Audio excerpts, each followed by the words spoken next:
আছে।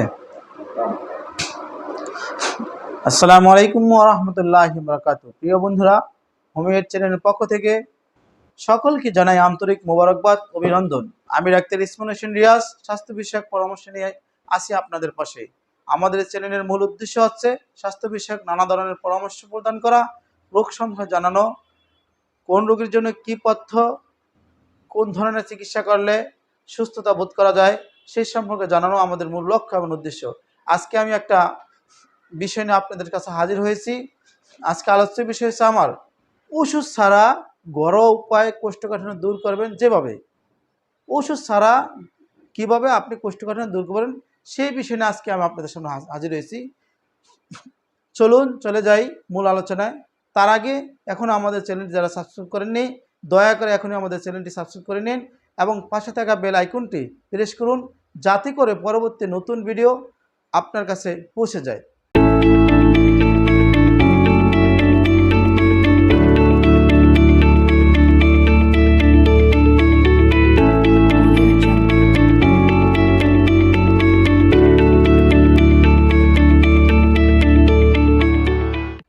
ওষুধ ছাড়া ঘরোয়া উপায়ে কোষ্ঠকাঠিন্য দূর করবেন যেভাবে।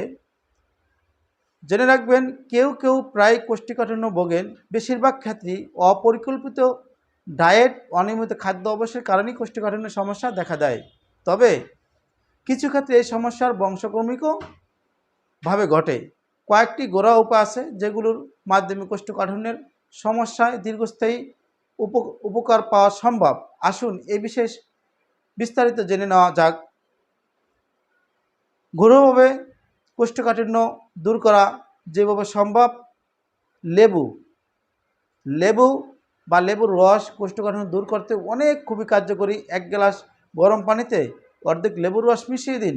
এর সঙ্গে আধা চা চামচ নুন এবং সামান্য মধু মিশিয়ে নিতে পারেন। প্রতিদিন সকালে খালি পেটে এটা পান করুন, দ্রুত ফল পেয়ে যাবেন। আরেক গ্লাস সন্ধ্যায় খাবেন, 1 গ্লাস সকালে 1 গ্লাস সন্ধ্যায়। এইভাবে লেবুর সাথে মধু মিশ্রণ করে খান, কিছুদিনের মধ্যেই ফল পাবেন ইনশাল্লাহ। মধু উচ্চ ওষুধগুলির সম্পূর্ণ একটি গুণসম্পন্ন কোষ্ঠকাঠিন্য প্রতিরোধের। মধু খুবই উপকারী। দিনে 3 বার 2 চা চামচ করে মধু খান। আপনি চাইলে 1 গ্লাস গরম পানির মধ্যে লেবুর রস মিশিয়ে খেতে পারেন। প্রতিদিন সকালে খালি পেটে এটি পান করুন, কিছুদিনের মধ্যে আপনার কোষ্ঠকাঠিন্য সমস্যা অনেকটাই কমে যাবে। তবে হ্যাঁ, ডায়াবেটিক রোগীদের মধু খাওয়া থেকে বিরত থাকবেন, কারণ সুগার মাত্রা বেড়ে গেলে ডায়াবেটিসের জন্য খুব ক্ষতিকর। ডায়াবেটিস রোগীদের জন্য মারাত্মক আশঙ্কা থাকে। এই জন্য মধু ছাড়া ডায়াবেটিস রোগীরা অন্য কোনো উপায় ব্যবস্থা গ্রহণ করবেন। আঙ্গুর একটা ফল। এটা আমাদের মৌসুমি একটা ফল, যে ফলটা আমাদের দেশে প্রায় সময় পাওয়া যায় না, সব সময় পাওয়া যায়, যে কোনো সময়ই পাওয়া যায়, কারণ আমাদের দেশের ফল না হলেও বিভিন্ন রাষ্ট্র থেকে আমাদের দেশে এই ফলটা পাওয়া যায়। তা আঙ্গুর প্রতিদিন অর্ধেক বাটি আঙ্গুর বা অর্ধেক গ্লাস আঙ্গুরের রস পান করুন। যদি বাড়িতে আঙ্গুর না থাকে বা আঙ্গুর খেতে ভালো না লাগলে, তাহলে 2 চামচ কিশমিশ জলে মিশিয়ে রাখুন সারা রাত। তার মানে কিশমিশটা তৈরি হয় আঙ্গুর দ্বারা। আঙ্গুরটা শুকানোর পরে কিশমিশটা তৈরি হয়। সে আঙ্গুর না খাইলেও আপনি কিশমিশটা রাত্রে ভিজিয়ে রাখলেন বা ভিজানোর পরে সেটা আপনি খেয়ে নিলেন, সেটা আপনার আঙ্গুরের গুণ গাইবে। কিশমিশ সহ এই পানি প্রতিদিন সকালে খালি পেটে পান করুন, দেখবেন কোষ্ঠকাঠিন্য সমস্যা দ্রুত দূর হয়ে যাবে ইনশাল্লাহ, আমরা আশাবাদী। পালং শাকসবজি। পালং শাক একটা কোষ্ঠকাঠিন্য দূর করার একটা মহা পথ্য। আমরা বলবো পালং শাক, তারপরে লাউ শাক, পেঁপে, তার ভিতরে পালং শাকটা গুরুত্বপূর্ণ। প্রতিদিন খাদ্য তালিকায় রাখুন পালং শাক। এটি হজম শক্তি বৃদ্ধি করে, পাশাপাশি কোষ্ঠকাঠিন্য সমস্যা দূর করে। আপনি চাইলে এটি সালাদের মতো করেও খেতে পারেন বা রান্না করেও খেতে পারেন। যদি আপনার কোষ্ঠকাঠিন্য সমস্যা খুব বেশি জটিলতা আকার ধারণ করে, তাহলে পালং শাকের রস বানিয়ে অর্ধেক পানির সঙ্গে মিশিয়ে প্রতিদিন 2 বেলা নিয়ম করে খেয়ে নিন, দ্রুত কোষ্ঠকাঠিন্য সমস্যা থেকে রেহাই পাবেন। ক্যাস্টর অয়েল শুধু ত্বক বা চুলের জন্য ব্যবহার করা হয় না, এটি কিন্তু কোষ্ঠকাঠিন্য দূর করতে একটা মূল্যবান একটা জিনিস। যে ক্যাস্টর অয়েল খুবই কার্যকরী।